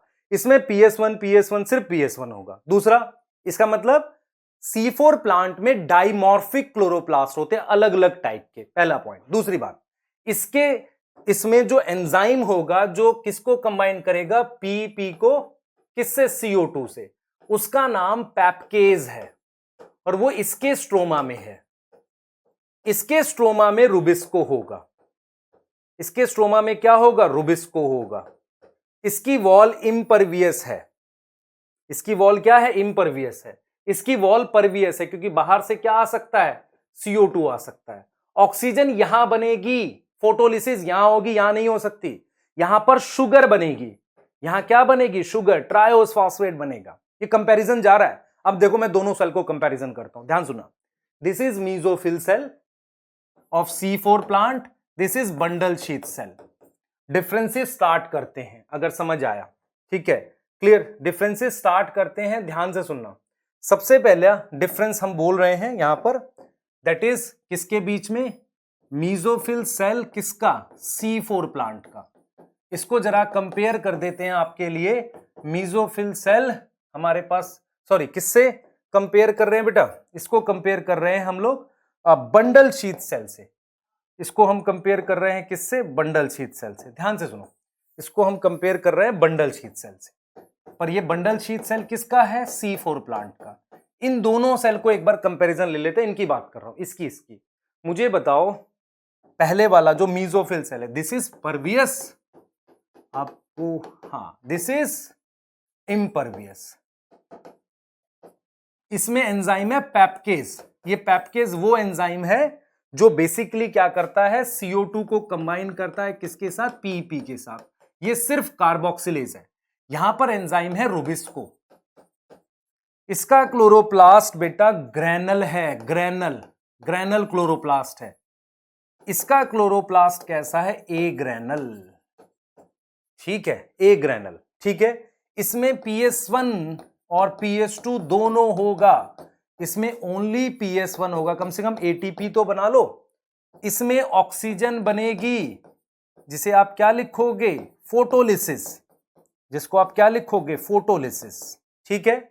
इसमें मेरे पास ऑक्सीजन नहीं बनेगी, नो ऑक्सीजन, ठीक है, क्लियर। इसमें शुगर बनेगी, C3 साइकिल होगी।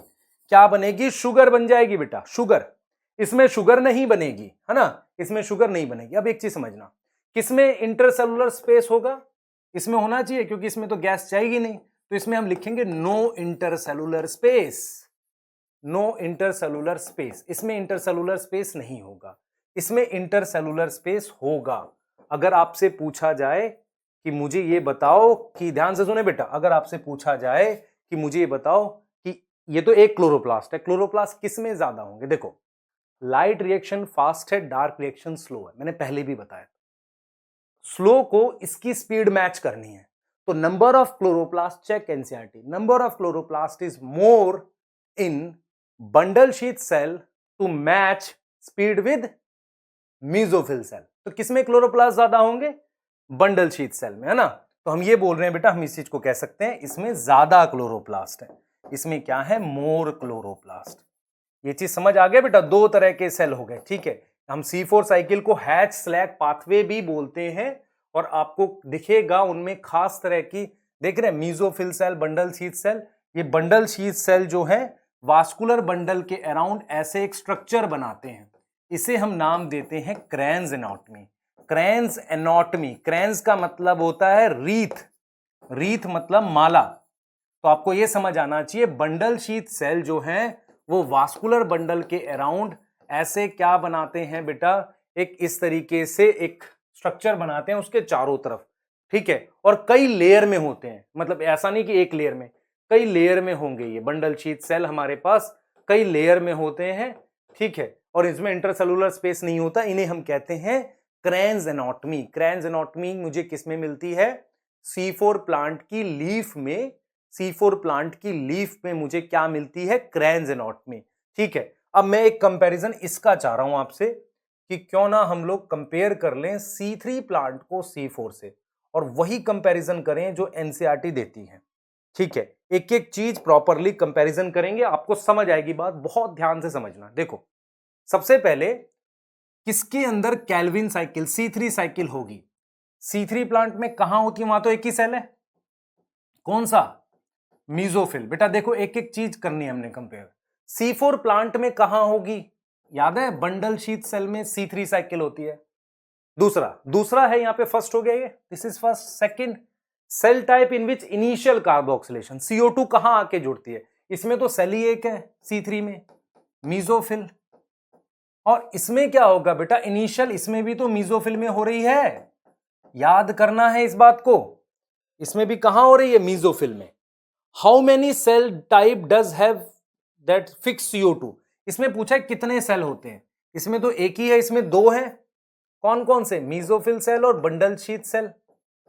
दूसरा, प्राइमरी CO2 एक्सेप्टर कौन है? इसमें कौन था? RUBP, और इसमें हमारे पास PEP, इसने लिया था CO2 को। क्लियर? और पढ़ो, फोर्थ हो गया। फिफ्थ, नंबर ऑफ कार्बन, इसमें कितनी थी? 5। प्राइमरी CO2 एक्सेप्टर में पूछ रहा है बेटा, इसमें कितनी थी? 3। नेक्स्ट हमारे पास पूछ रहा है which is the primary CO2 fixation product. पहला प्रोडक्ट क्या बना? C3 में क्या बनाया था हमने C3 में क्या बनाया बेटा? PGA। और इसमें हमने क्या बनाया? सोचो, याद करो जल्दी से। इसमें बनाया हमने OA। इनके कार्बन बताओ, 3 कार्बन 4 कार्बन। कह रहा है number of carbon in the primary CO2 fixation product. Does the plant C3 में रुबिस्को है? यस, इसमें भी यस, बंडल शीट में है। Does the plant have PEPcase? C3 में नो लिखो, इसमें यस, क्योंकि पर होता है कहां वो आपको देखिए गार्ड सेल में होता है, अगर होगा भी तो, पर नॉर्मल ऐसे नहीं पैपकेज होगा। ठीक है, अब आ जाओ, which cell plant have rubisco? C3 में तो मीजोफिल सेल में रुबिस्को है, और C4 में कहां था? बंडल शीथ सेल में।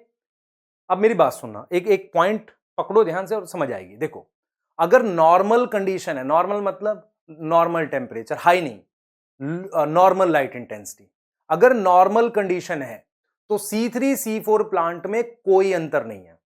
समझ आ रहा है मैं क्या कह रहा हूं? नॉर्मल कंडीशन में C3 C4 प्लांट में कोई डिफरेंस नहीं है। डिफरेंस कब आता है? डिफरेंस तब आएगा जब हमारे पास क्या हो जाए बेटा? जब हाई लाइट इंटेंसिटी हो जाए। तो हम ये लिख रहे हैं CO2 fixation under high light condition.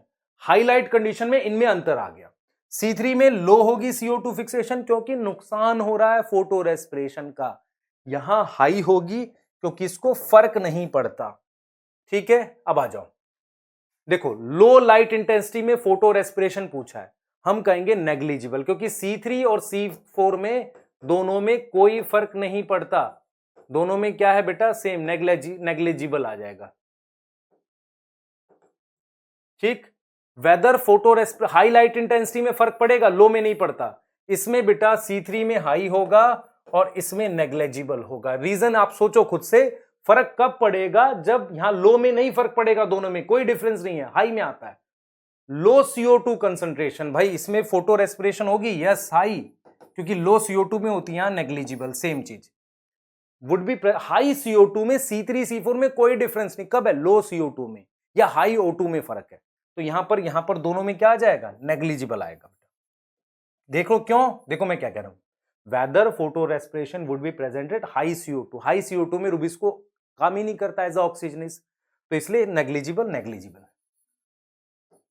ठीक है, टेम्परेचर ऑप्टिमम बेटा इसका 20 to 25, इसका मेरे पास आएगा 30 to 40, क्योंकि C4 मुझे ट्रॉपिक्स पे मिलता है। इसके एग्जाम्पल आप याद कर सकते हो, मेज, सोरगम, ठीक है, आर्टिप्लेक्स, शुगर केन, ये सारे।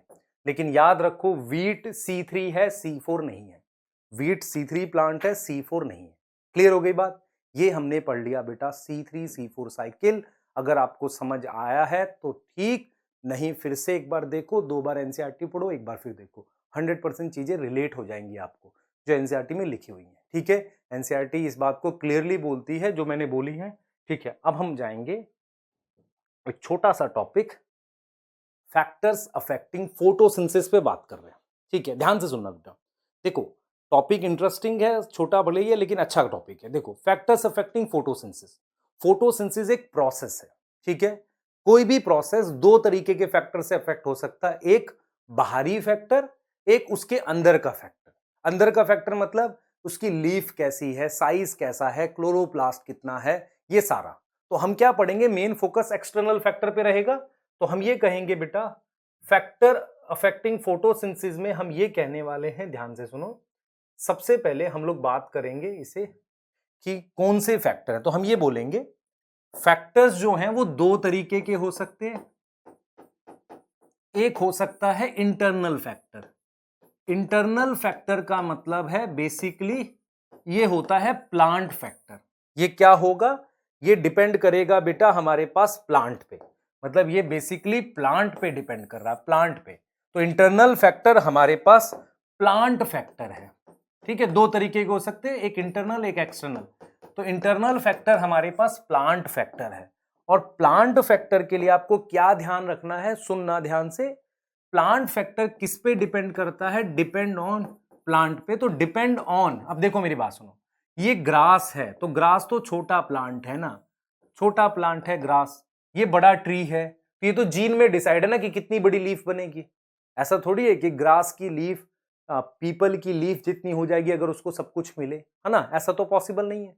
तो हम ये कह रहे हैं बेटा डिपेंड ऑन जेनेटिक मेकअप। उसके लिए एनसीईआरटी ने लिखा है जेनेटिक प्री डिस्पोजिशन, मतलब जीन्स के थ्रू डिपेंड होते हैं इंटरनल फैक्टर, प्री डिस्पोजिशन, जिसे आप प्लांट फैक्टर कहते हैं। जैसे इसका एग्जाम्पल है, ध्यान से सुनेंगे, इसका एग्जाम्पल है हमारे पास, ध्यान से देखें, इसका एग्जाम्पल हमारे पास है ये क्या नाम है आपका, जैसे लीफ का नंबर, एज, सरफेस एरिया, ठीक है, नंबर ऑफ क्लोरोप्लास्ट, ठीक है, नंबर ऑफ क्लोरोप्लास्ट, कितने क्लोरोप्लास्ट हैं, नंबर ऑफ स्टोमेटा, है ना, नंबर ऑफ स्टोमेटा। ये बहुत सारे फैक्टर जो किस पे डिपेंड कर रहे हैं, प्लांट फैक्टर्स हैं।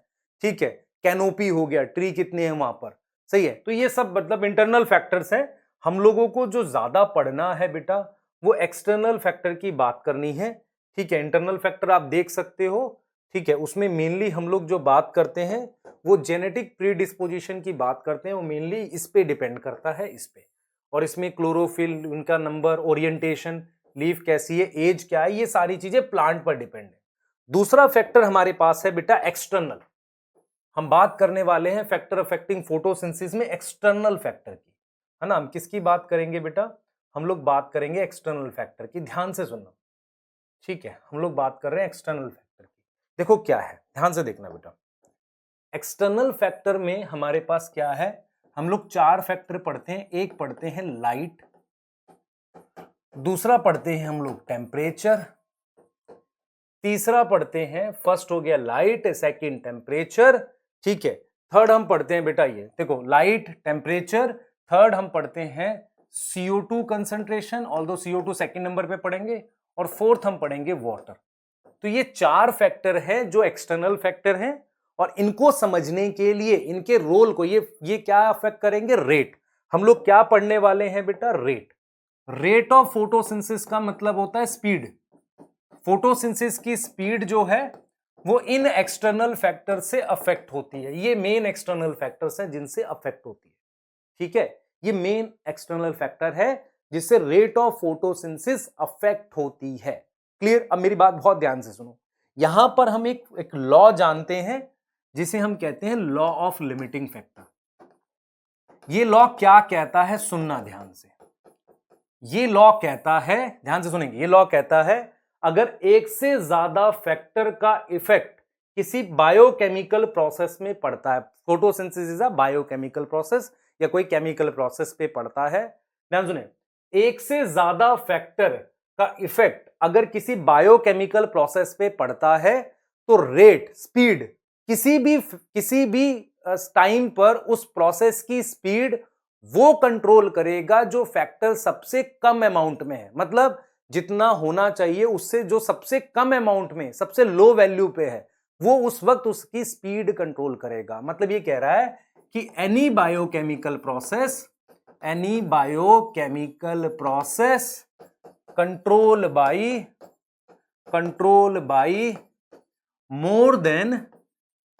more than two factor, rate is controlled by factor which is most limiting, most limiting का मतलब जो सबसे ज्यादा कम होगा उस पे डिपेंड करेगा। तो लॉ ऑफ लिमिटिंग फैक्टर कहता है कि कोई भी बायोकेमिकल प्रोसेस अगर कंट्रोल होता है किससे, कंट्रोल होता है किससे, किसी मतलब बहुत सारे फैक्टर से, तो किसी टाइम पर रेट वो कंट्रोल कर रहा होगा जो सबसे कम होगा। जैसे मान लो मैं इसको आपको ऐसे ये लॉ दिया है किसने, एफ ब्लैकमैन ने, ठीक है, साइंटिस्ट हमारे पास एफ ब्लैकमैन। अब देखो मेरी बात समझना ध्यान से, मैं ऐसे कह रहा हूं, इसको ऐसे समझा रहा हूं आपको। मान लो किसी गिवन टाइम पर फोटोसिंथेसिस की स्पीड किसी एक फैक्टर पर डिपेंड कर रही होगी। क्यों कर रही होगी? बाकी अदर के कंपैरिजन में वो सबसे कम होगा। ठीक है, अब हम इस चीज को समझें कैसे। फॉर एग्जाम्पल मान लो मैं आपको कहता हूं कि समर की अर्ली मॉर्निंग 6 AM का टाइम है या उससे भी पहले, उस वक्त टेम्परेचर बहुत लो नहीं है, समर है ना, टेम्परेचर बहुत लो नहीं है, टेम्परेचर ठीक है। तो समर की जो अर्ली मॉर्निंग है उसमें जो रेट है वो लाइट पर डिपेंड है, क्योंकि लाइट बिल्कुल थी ही नहीं। धीरे धीरे हमारे पास क्या होगा, दिन बढ़ेगा। जैसे मैंने समर की बात कर दी, तो समर में हम बात कर रहे हैं 6 AM की, तो रेट जो है वो लाइट पर डिपेंड है, क्योंकि लाइट बहुत कम थी। ठीक है, लेकिन जैसे जैसे मैं 7 AM पे आया या 8 AM पे आया तो लाइट तो खूब आ गई, लेकिन पानी कम पड़ सकता है। तो मान सकते हैं चलो टेम्परेचर अभी उतना नहीं हुआ, लाइट बढ़ी लेकिन टेम्परेचर उतना नहीं आया, तो रेट 7 बजे अभी आ गया टेम्परेचर पर, ठीक। लेकिन दोपहर के 12 बजे, इन आफ्टरनून 12 PM हमारे पास रेट आ जाएगा, क्योंकि सब कुछ काफी ज्यादा है पानी पर, तो उस समय रेट पानी पर डिपेंड करेगा। क्लियर? तो इसका मतलब यह है कि रेट किसी गिवन टाइम पर एक फैक्टर पर डिपेंड करेगा, दोनों पे नहीं। और वो किस पे डिपेंड करेगा? जो सबसे कम। कुछ बच्चों के दिमाग में आएगा क्या दो साथ में कम हो सकते? नहीं, उनमें भी जो भी सबसे कम हो। फिर दिमाग में आएगा नहीं क्या दो हो सकते हैं? मैं कहूंगा फिर सबसे कम, because these factors have different unit of measurement. तो हम इसको कैसे मेजर करते हैं? इनकी जो इतनी वैल्यू होनी चाहिए, कौन सा फैक्टर अपनी उतनी वैल्यू से ज्यादा दूर है। जैसे मान लेते हैं विंटर की बात कर लेते हैं। विंटर में रेट सुबह 6 AM भी अंधेरा है, लाइट नहीं है, rate is on light. Light आ गई 8 बजे, रेट टेम्परेचर पे है और पूरे दिन टेम्परेचर लगभग 12 डिग्री बना रहा, तो रेट किस पे रहेगा? पूरे दिन टेम्परेचर पे रहेगा। अब देखो आप खुद सोचो, विंटर में इतनी लाइट तो होती है ना, दिन निकलता ही है, तब भी प्लांट ग्रो नहीं करते, क्योंकि रेट जो है वो टेम्परेचर पे बना हुआ है। टेम्परेचर 10 डिग्री के आसपास है, जहां पर एंजाइम काम ही नहीं कर पा रहे हैं, तो ग्रोथ कैसे होगी? सोच पा रहे हो ग्रोथ होगी कैसे?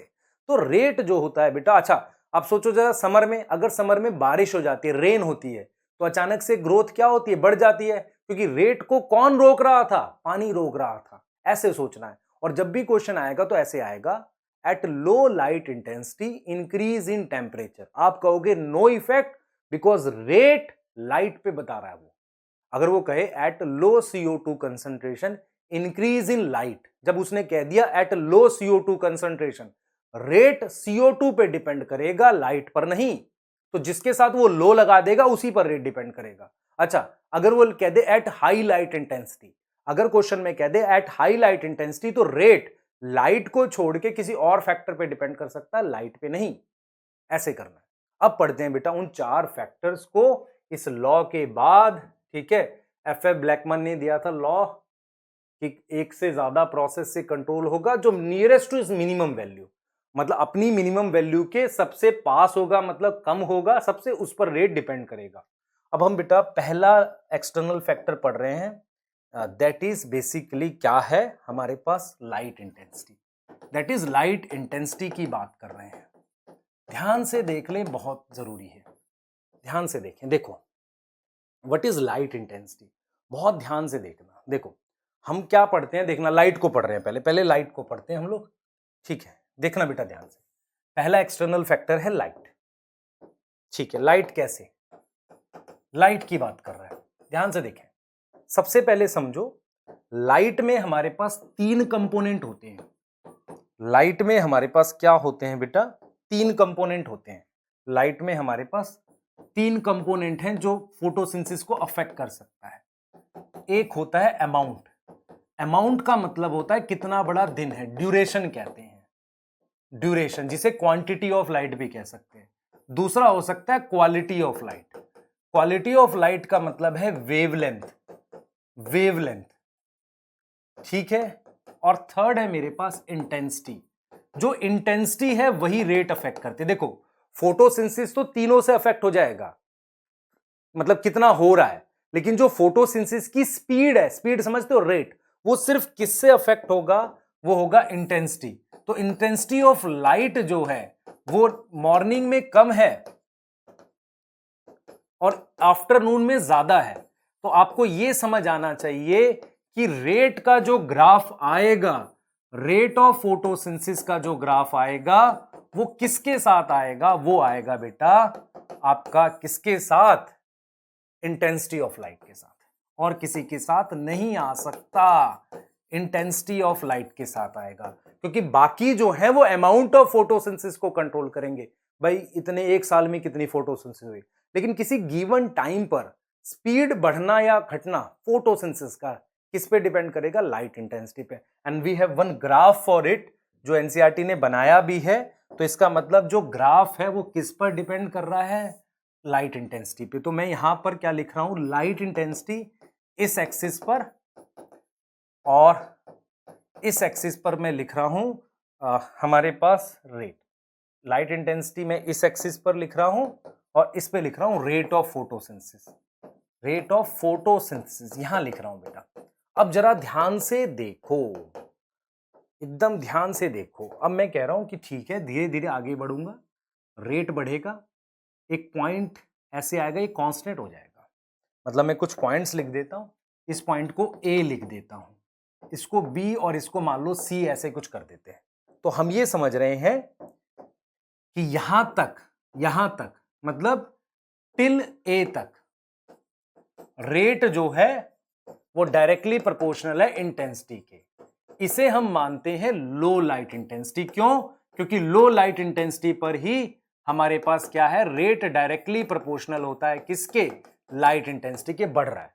अब ये जो पॉइंट बी से सी है इस पे रेट क्या हो गया, देखो रेट कांस्टेंट हो गया, देख पा रहे हो। इस ए पॉइंट पर यहां तक रेट डायरेक्टली प्रोपोर्शनल है लाइट इंटेंसिटी के, लेकिन यहां पर रेट कांस्टेंट हो गया, देख रहे हो। इसका मतलब क्या है कि अदर फैक्टर लिमिटिंग है, मतलब कोई और फैक्टर लिमिटिंग हो गया, अदर फैक्टर लिमिटिंग है, ठीक है, क्लियर, मेरी बात सुनना, अदर फैक्टर लिमिटिंग है। एनसीईआरटी कहती है लाइट जनरली कम नहीं पड़ती, ओपन सन में काफी होती है, ठीक है, 10% लाइट काफी होती है।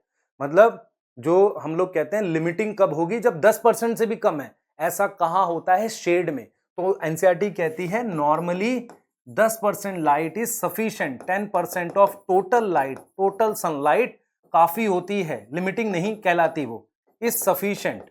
लेकिन वो कम कहां पड़ती है बेटा, शेड में। वो कहां कम पड़ती है, शेड में वो लिमिटिंग होती है। इसीलिए हम कहते हैं शेड में प्लांट कम ग्रो करते हैं, है ना, है ना। कुछ प्लांट को शेड में भी लिमिटिंग नहीं होती, बेस्ट मनी प्लांट घर में उगा रहे हैं तो उसे शेड प्लांट कहते हैं। शेड प्लांट क्यों, क्योंकि वो शेड में ग्रो कर जाता है, पर नॉर्मली शेड में ही लाइट लिमिटिंग होती है। दूसरा, बहुत हाई लाइट इंटेंसिटी में क्लोरोफिल डैमेज हो जाता है, लीफ जल जाती है, ठीक है। तो नॉर्मली जितनी होती है काफी होती है, तो लाइट जनरली लिमिटिंग नहीं होती, ठीक है।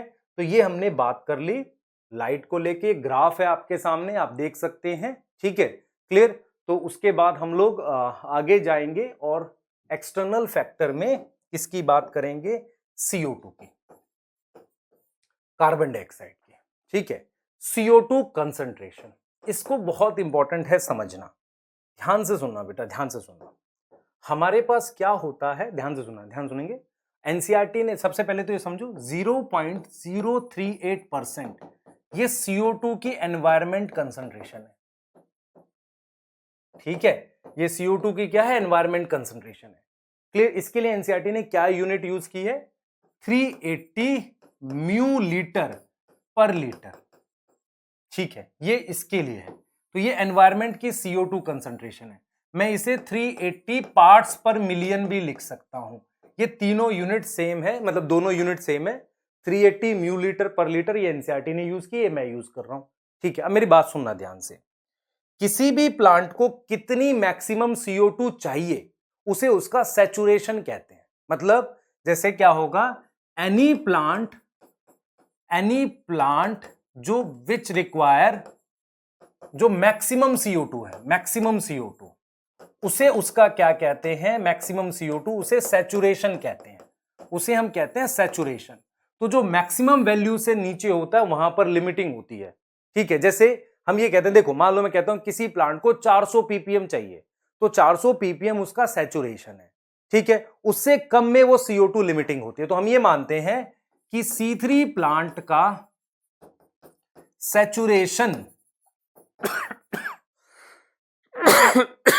जो है वो 450 ppm है, और C4 प्लांट का सैचुरेशन हमारे पास 360 ppm है। सोचो अब, मतलब ध्यान से सुने, मतलब यह है कि एनवायरमेंट में 380 है, C3 को कितनी चाहिए, 450।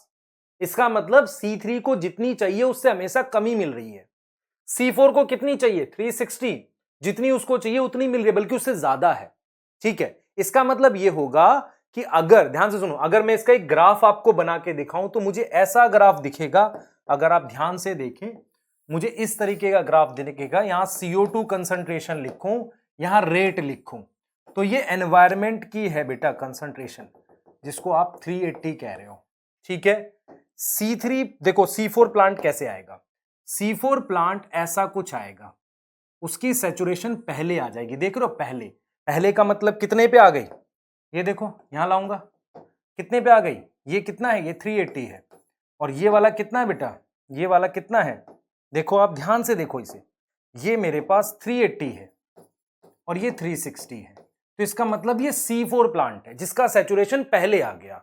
अब C3 प्लांट का अगर मैं ग्राफ प्लॉट करूंगा तो वो कुछ ऐसा जाएगा, वो कुछ ऐसा जाएगा बेटा, इस तरीके से, बराबर सेम लेवल पे लेना चाहिए पर ऐसे दिखा रहे। तो इसका जो सैचुरेशन है वो अगर आप देखो वो किस पे है, 450 पे। इसका मतलब आप, मैं ये कह रहा हूं आपको, मेरी बात ध्यान से सुना, इसका मतलब ये हो गया ये C3 का है, इसका मतलब ये हो गया C3 पे अभी देख रहे हो कुछ पार्ट ऐसा है जो डायरेक्टली प्रोपोर्शनल है। इसका मीनिंग ये हो गया कि C4 प्लांट जो है, for C4 plant sufficient CO2 है एनवायरमेंट में, सफिशिएंट CO2 इन एनवायरमेंट, और C3 प्लांट के लिए CO2 लिमिटिंग है, CO2 लिमिटिंग है। इसीलिए कुछ C3 प्लांट को जब हम ग्रीन हाउस में ग्रो करते हैं, ग्रीन हाउस क्या होता है, जहां पर क्या होगा बेटा, जहां पर हम प्लांट ग्रो करते हैं CO2 कंसंट्रेशन ज्यादा होती है, जैसे टोमेटो को, बेल पेपर को, कलर शिमला मिर्च टाइप से जो होती है, बेल पेपर को, इनको ग्रीन हाउस में कवर करके ग्रो करते हैं, फायदा होता है। क्योंकि C3 प्लांट को कितनी चाहिए, 450 है, कितनी 380, समझ आ रहा है, जितनी चाहिए उससे कम है तो फायदा होगा। अगर किसी ऐसी जगह ग्रो करो जहां CO2 की कंसंट्रेशन बढ़ेगी वहां फायदा होगा, सोच रहे हो। तो ये कह रहे हैं बेटा हमारे पास, ये कह रहे हैं कि इसमें क्या है, टोमेटो और बेल पेपर है, इसे हम ग्रीन हाउस, ध्यान से सुने, इसे हम कह रहे हैं ग्रीन हाउस प्लांट, ठीक है, क्लियर, इसे हमने ग्रीन हाउस प्लांट बोल दिया। तो green house plant C3 plant होते हैं। दूसरा एनसीईआरटी ने क्या टर्म यूज किया, देखो एनसीईआरटी ने कहा है eight low light intensity, low light intensity both C3 and C4 not respond to increase CO2 concentration। इस बात का क्या मीनिंग है बेटा कि क्योंकि लो लिखा है, लो का मतलब लाइट लिमिटिंग है, CO2 बढ़ाओ घटाओ कोई फर्क नहीं पड़ेगा। लेकिन अगर मैं यहां हाई लाइट इंटेंसिटी लिख दूं तो CO2 बढ़ाने से फायदा दोनों को हो सकता है, पर ज्यादा फायदा C3 को होगा क्योंकि उसका जो है मैक्सिमम कितना चाहिए उसको, 450। क्लियर, ये CO2 कंसंट्रेशन का टॉपिक है बेटा। हमें थोड़ा सा डिस्कशन, क्योंकि टेम्परेचर पे ज्यादा डिस्कशन नहीं है और पानी पर भी ज्यादा नहीं है, तो टेम्परेचर पर तो सिर्फ क्या है बेटा, टेम्परेचर का डिस्कशन फोटोसिंथेसिस से ये है कि टेम्परेचर मेनली एंजाइम को अफेक्ट करता है, मेनली अफेक्ट करता है एंजाइम को। और एनसीईआरटी ये बोलती है बेटा कि डार्क रिएक्शन में ज्यादा एंजाइम है, डार्क रिएक्शन में ज्यादा एंजाइम है, तो टेम्परेचर का ज्यादा इफेक्ट टेम्परेचर का ज्यादा इफेक्ट किस पे है? इफेक्ट ऑन डार्क रिएक्शन है। दूसरा, अगर मैं ध्यान से देखूं, C3 प्लांट का ऑप्टिमम कितना बनाया था हमने? 20 से 30 बनाया, 25 बनाया था, 20 to 25। और C4 प्लांट का बनाया था हमने 30 to 40। तो आप देख सकते हो ये एंजाइम वाइज है कि कौन किस पे काम करता है, पर मेनली आपने याद रखना है कि टेम्परेचर जो है एंजाइम को अफेक्ट करता है। ज्यादा बढ़ाओगे तो एंजाइम डीनेचर हो सकते हैं, ये ध्यान रखना है। लेकिन आप ये समझो 10 डिग्री से कम टेम्परेचर पर नॉर्मली एंजाइम काम नहीं करता।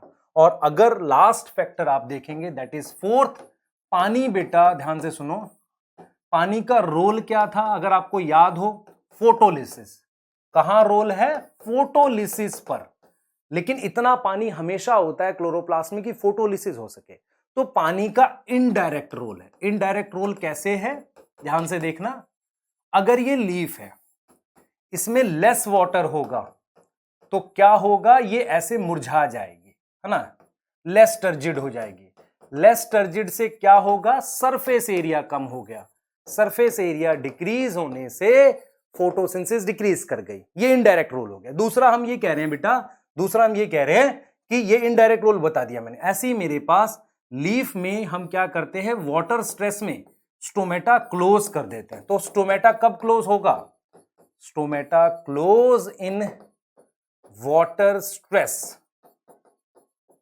ठीक है, वाटर स्ट्रेस में स्टोमेटा क्लोज हो जाएगा। और वाटर स्ट्रेस में स्टोमेटा क्लोज होने का मतलब क्या हुआ? क्या मतलब हुआ बेटा? हमारे पास CO2 अंदर नहीं जाएगी। देख रहे हो, ये CO2 अंदर नहीं जाएगी तो फोटोसिंथेसिस कम हो जाएगी। तो पानी का डायरेक्ट रोल नहीं है, वो किसी तरीके से लीफ का सरफेस एरिया कम कर रहा है, स्टोमेटा बंद कर रहा है, उस तरीके से फोटोसिंथेसिस डिक्रीज हो रही है। क्लियर हो गई बात? तो ये बेटा चैप्टर आपका मोर और लेस फिनिश हो गया है। अब इसके जो क्वेश्चंस हैं, आप किसी भी PYQ प्रीवियस ईयर क्वेश्चंस की बुक लो, लगाओ, आपको समझ आएगा।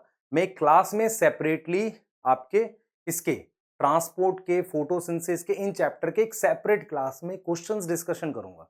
सिर्फ क्वेश्चंस कराऊंगा जिसमें पूरा आपका सारे क्वेश्चंस का डिस्कशन होगा। क्लियर? क्योंकि होता क्या है, ऐसे हम बहुत कम करा पाएंगे, उस वक्त आपको sufficient number of questions discuss कर सकते हैं। ठीक है, तो मिलते हैं अपने नेक्स्ट लेक्चर में। We are starting with the respiration in plant. पढ़ाई करते रहें। All the very best.